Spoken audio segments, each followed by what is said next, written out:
Hey guys, and welcome back to the Film Fan Club Show. My name's Sam Carrico, and let's get going. A couple of housekeeping things to talk about ahead of all the other movie topics is you may notice that the format of the show has changed visually. I'm no longer doing it, at least for now, I'm no longer doing it through Spreaker.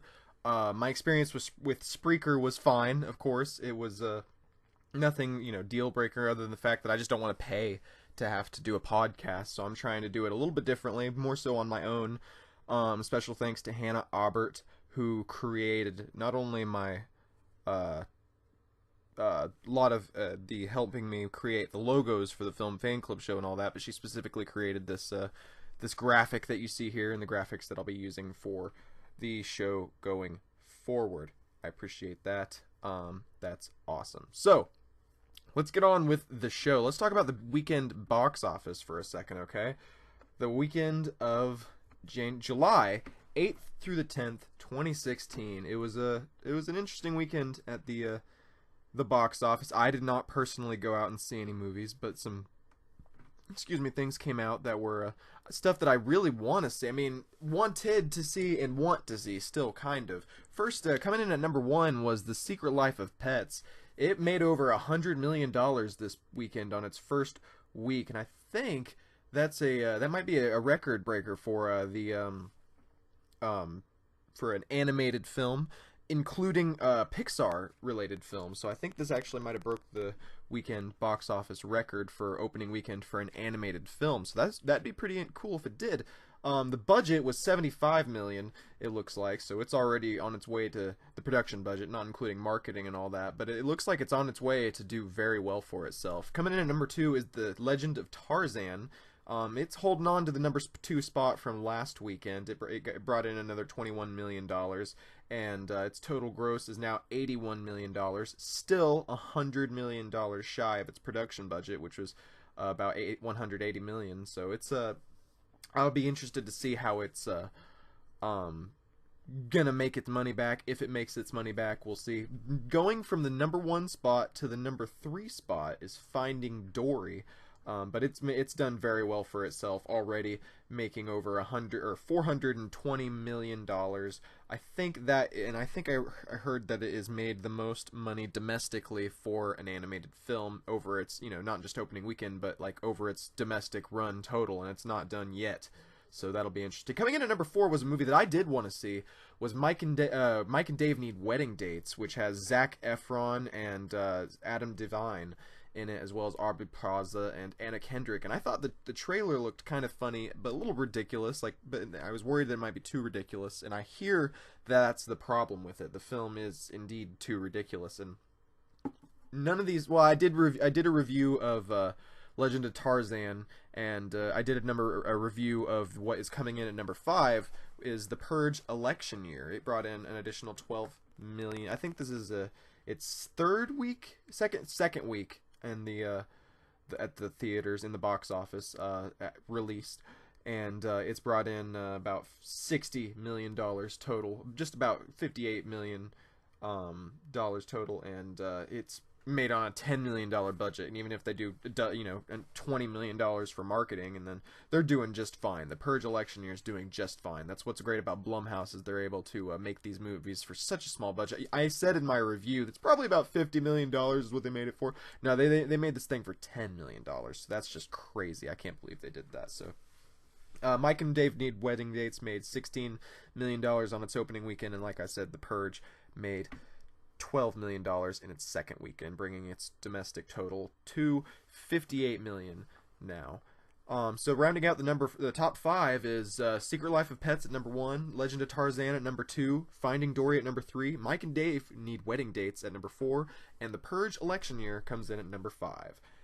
Let's move on to our next topic. The next topic is, well, okay, a lot of major movie news outlets like Collider. I'm referencing Collider for a lot of these articles right here. They all got to go to visit the set of Suicide Squad like last summer. But of course, like most movies, they didn't want to have the outlets release their set visit reports until right before the movie was coming out. So we're just now learning all this stuff about the film and all the stuff that they learned on the set.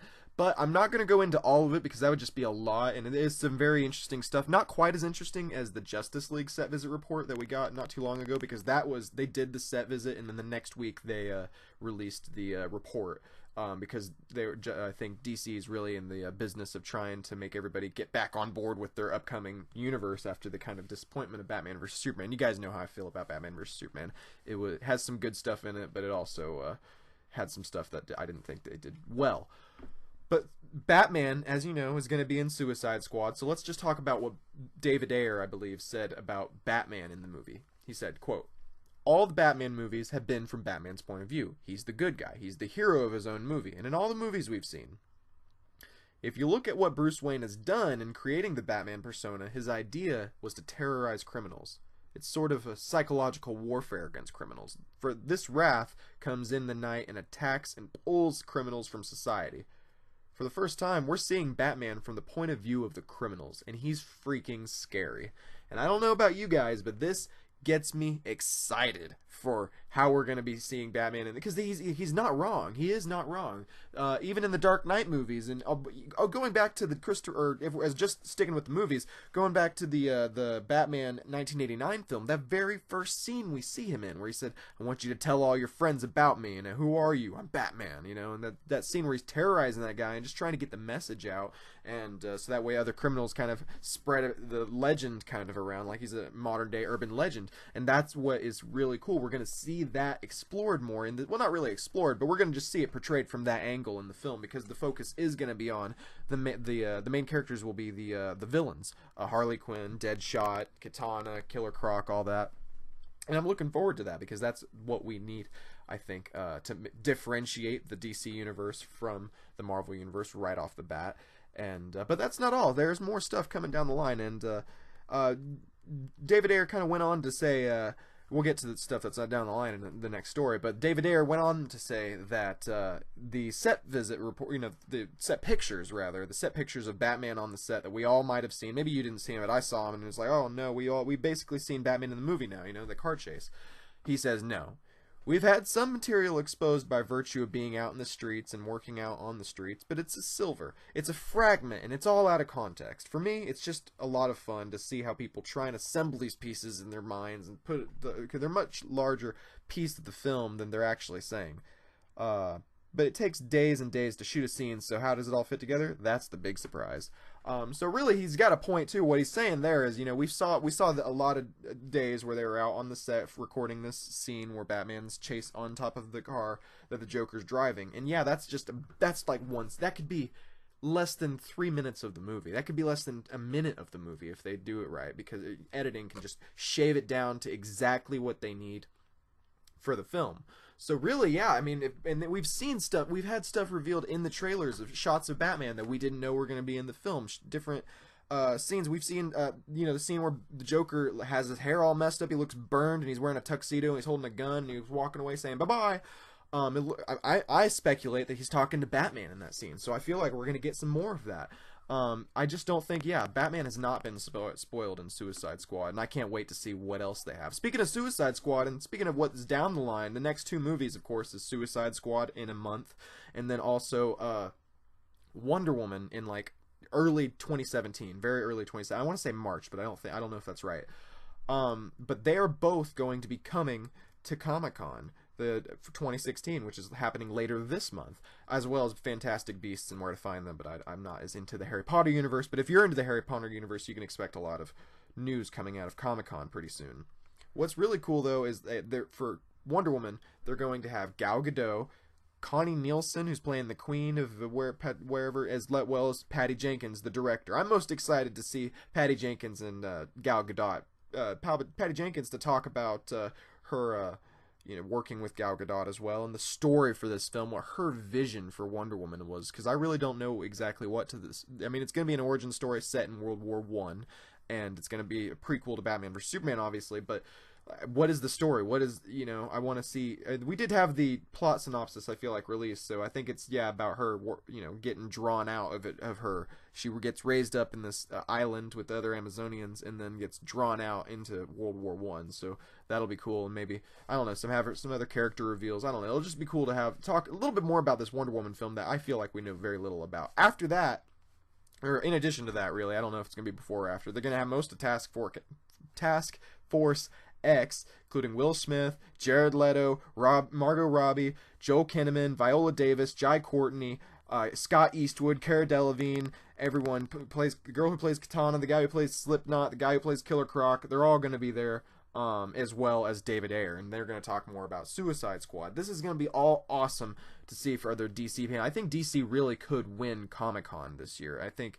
And I mean, hopefully they've adjusted course appropriately. I hope that, an overreaction is never that good of a thing. And, talking about Batman vs Superman, if they overcorrected and completely stepped aside from their original vision, that wouldn't be good. But I hope that they didn't do that. I hope that we get to see, because they've been touting these films as filmmaker driven. So like, hopefully, Wonder Woman feels like a Patty Jenkins film, and hopefully Suicide Squad feels like a David Ayer film. And from, of course, all the press releases and all the, people from within the DC organization, they've been talking like that's the thing. But it'll be interesting to see. And also got mentioned that Wonder Woman is from a story by Zack Snyder and another person, and then Jeff Johns is co-writing the screenplay. So that's cool. That's all very promising. I think that Zack Snyder in a story by position is where he's best put. He's either, a cinematographer or a story by, that works, because he's not the best with, dialogue and, complex storylines. But, I think he's got a lot to work towards, and it's okay. It's okay. He's on his way, and he's really, watch stuff like Watchmen and Man of Steel, and great potential there. I love Man of Steel, and I love Watchmen. Justice League is not on the list for coming to Comic-Con, so we'll have to see how that pans out. And a lot of other stuff is coming to Comic-Con, but I'll talk about Comic-Con more exclusively whenever it actually comes, and we actually are there and actually have some news from Comic-Con to talk about. I'm hoping to see a Star Wars Episode 8 set pictures and a title. I'd love to see a title for Star Wars Episode 8. We're gonna have another Rogue One trailer this Friday on July 15th. We're going to have a Rogue One trailer that hopefully features Darth Vader, because Star Wars Celebration, I think, is this weekend too. So that'll be interesting. Let's move on to the next topic. And the next topic is about Kingsman 2, The Golden Compass. This topic has spoilers for Kingsman 1, the first movie with Colin Firth and Taron Egerton and Samuel L. Jackson. So if you haven't seen Kingsman 1 and you don't want any spoilers that you probably have heard already to be reiterated to you, then I would skip over to the next story. Anyways, Kingsman 2, they've been teasing that Colin Firth will be coming back from the dead in this film. It started with a poster that said, "Reports of my demise have been greatly exaggerated," and you could hear it in your ears, hear it in your mind, Colin Firth saying that line, and it sounds like something he would say. So it worked out. I feel, and I think Colin Firth and Samuel L. Jackson were two of the best parts of the original Kingsman movie. And I know we probably can't have Samuel L. Jackson back because he's obviously the villain, or he was the villain, and that'd just be going too far to bring them both back. But to bring back Colin Firth, I think that'd be amazing. I don't know how they're going to do it. I was watching Collider Movie Talk, as I do often, and Christian Harloff and John Schnepp were both in agreement that he was probably going to come back as a hologram and like some form of technology. It's just his consciousness downloaded and not really him in the flesh. But I think they are going to do him in the flesh. They're going to find a way to resurrect him. May still be some technological mumbo jumbo talk that they explain it away. But I feel like he is going to be walking and talking in the film, and we'll see him other than on a television screen. And I'm looking forward to that. And I mean, I get that they have to do that because he was one of the selling points of the first movie, and they may not have even known that they were going to do a second movie, and they just did what they made sense for the story of the first movie. And if this makes sense for the story of the second movie, up until they butcher it, I mean, I'm gonna be behind it because it sounds fine to me. I can't wait to see Colin Firth back in Kingsman: The Golden Circle, and this is probably the best. I mean, there's other pieces of news that are coming out, but I mean, I think I like Halle Berry is in it, Channing Tatum is in it, Elton John's in it. Julianne Moore's in it. I'm just a lot of that stuff. I'm like, I don't know if that's how that's all going to play out. But one thing I do know should play out hopefully well is Colin Firth. I could come back and be like, all those other people were great. Colin Firth was the worst part, but for now, that's not the case. Let's move on to the next topic. And the next topic is the George Takei, Simon Pegg, Sulu being gay in Star Trek. They made, I don't know if you guys know this, but I'm not a big Star Trek fan. But apparently, well, I know that George Takei, as the celebrity, is gay. He's a gay guy, and he played Sulu on the original Star Trek series and the original series of movies. They never portrayed Sulu as gay because I guess that was never the original creator's intention. So what they've done now is out of ways to respect George Takei, they have made Sulu, the character in the new rebooted Star Trek universe, gay openly. And George Takei came out and said, no, please don't do this. This is not the original vision for Sulu. So George Takei, who they did it to honor, he does not like it. He wrote about how adamant he was about it. He told everyone, I think he told Simon Pegg that he didn't want him to be gay. He told John Cho he didn't want him to be gay. He told a lot of people. He said the words, it was really unfortunate because he felt rather than make Sulu gay, they should introduce a new gay character. And I can't disagree with that logic. It's kind of the same thing as like how people want to make James Bond a woman, or they want to make the Ghostbusters women, or something like that. It's like, why not? Why can't, instead of treating them as second-rate versions of male characters, why don't we give them their own unique individual franchises that they can lead, and it's built for them so that way they can come into their own in these new roles instead of be compared to some man, you know? I think it's just a little counterproductive. I don't know. And it's the same way with the Sulu character. I don't know, but it's a little bit different because he's not going to be compared to a straight, I mean, he will be compared to a straight fictional character, but it's just a weird situation. It's just a weird situation. Simon Pegg went on to respond. He said, he's right. It is unfortunate. It's unfortunate that the screen version of the most inclusive, tolerant universe in science fiction hasn't featured an LGBT character until now. We could have introduced a new gay character, but he or she would have been primarily defined by their sexuality as the gay character, rather than simply for who they are. Isn't that tokenism? That's another good point. I don't know. It's weird. It's a difficult situation. I don't know how I would do it.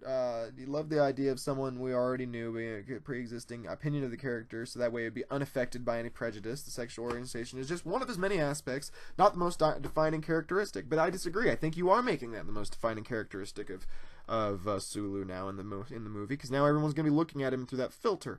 I don't know. It's a very weird scenario. What do you guys think about it? Let me know in the comments section below. Now let's talk about the Monsters universe. The Universal's Monsters universe. Okay, here's what they do. They have the Mummy reboot coming out soon. I think that's their first one. It's filming now. We'll get there in a second. It's got Tom Cruise in it, who's playing the lead. He's got Russell Crowe, who's playing Dr. Jekyll, who will later be spun off into a Dr. Jekyll and Mr. Hyde film. It's got Johnny Depp, I believe, playing who will become the Invisible Man, which will be spun off into an Invisible Man movie. Now Javier Bardem has joined the Monster universe, potentially in The Mummy. I don't know if it's going to be in The Mummy, but he will be playing the Frankenstein monster, not the Doctor, the monster. And I don't know, just based on these stars, Tom Cruise, Russell Crowe, Johnny Depp, Javier Bardem, Sofia Boutella, who was from aforementioned Kingsman, all great actors who I can't wait to see in anything they're doing next. And if they're all going to be in a coexisting cinematic universe of monster movies from Universal, I think that sounds pretty cool now that I'm thinking about it. And I mean, I never was a fan of the Mummy films. Most recently, I remember seeing The Mummy, Curse of the Dragon Emperor, or something like that. I don't know. The last Brendan Fraser Mummy movie, and that wasn't very good. So, I mean, it's not like they can go down with how they're doing. I didn't see Dracula Untold. I heard that was pretty bad. But I've got some friends who, you know, there's some love for that as well. But I think this is looking very promising. There was also set photos released that showed Sofia Boutella, and she is the Mummy. She is the Mummy character in the new Mummy film. And I don't know. I saw it. I'm looking at it right now. And I'm sure if you just go to Google, you can just type in Sofia Boutella mummy set photos, and or mummy set photos, and then start typing in Sofia Boutella. It'll probably finish it for you. I'm looking at it from Just Jared's Twitter, and they have released a bunch of set photos of her, not official looking ones. It's all from someone else with an iPhone, and they don't look very done up. She looks like just someone who just, I don't know, making the walk of shame back to their house. It doesn't look very professional. I don't know. You can almost see where it looks like maybe they're going to be putting in some digital effects later. I don't know. I'm not very impressed with how Sofia Boutella looks as the mummy yet. But again, this is just from set photos. So as far as the casting goes of this new monster universe, awesome. But from what I'm looking at, it sounds awesome. But from what I'm looking at, you know, I saw the trailers for Dracula Untold, wasn't into that, didn't see the movie, heard it was bad. That was supposedly their first attempt at this, and then now I'm looking at the mummy set pictures, and I hope that they do something better in post-production with her digital effects. So that is what I think of the Universal Monster Mummy universe. Pretty interesting to see. Not sure when the Mummy comes out. I wonder if I could find the release date for the Mummy. June 9th, 2017. So just less than a year. Let's talk about what comes out this weekend, guys. What are you going to be seeing this weekend? I know what I'll be seeing this weekend. Well, actually, I don't know what I'll be seeing this weekend. I know I'll be buying my, I think tickets for Suicide Squad go on sale on the 15th as well as, you know, the Star Wars Rogue One trailer will be hitting theaters and the internet, I believe. And Ghostbusters comes out. And let's talk about this. Ghostbusters on the tomato meter has a 75%. So that means 75% of critics went out and gave it a review that was higher than a 6 out of 10. I think that's what Rotten Tomatoes means. I think that means 75% of critics who are affiliated with Rotten Tomatoes, their review was a fresh one, I believe. I think that's how it works. They gave it, the average rating for Ghostbusters is a 6.5 out of 10. They have had 82 fresh ratings, 28 rotten ratings. So the majority of critics, yeah, like it. Ghostbusters, here's the census, the critics' consensus. Ghostbusters does an impressive job of standing on its own as a freewheeling, marvelly cast supernatural comedy that can't help but pale somewhat in comparison to the classic original. Man, I don't know about you guys, but this kind of got me interested to see the new Ghostbusters movie. Maybe I should just go back and rewatch the old ones because it's been probably 10, 15 years since I've seen them. I was very young when I first saw them, and I don't think I have watched them with my current view of being a film fan, of actually appreciating the art of it. So I think maybe I should just go back and rewatch Ghostbusters 1 and 2, and if after that I feel like seeing this new Ghostbusters movie, I might actually give it a shot and do a little trilogy kind of thing. And see if I can enjoy it that way, because 75% on Rotten Tomatoes, that's, I mean, especially what it had going up against it, it would have been so easy for top critics to hate on this movie if there was a lot to hate on. If they really gave them enough to start raving about it, I mean, that enough to give it that sort of consensus, I mean, I'm thinking I should see it. What do you guys think?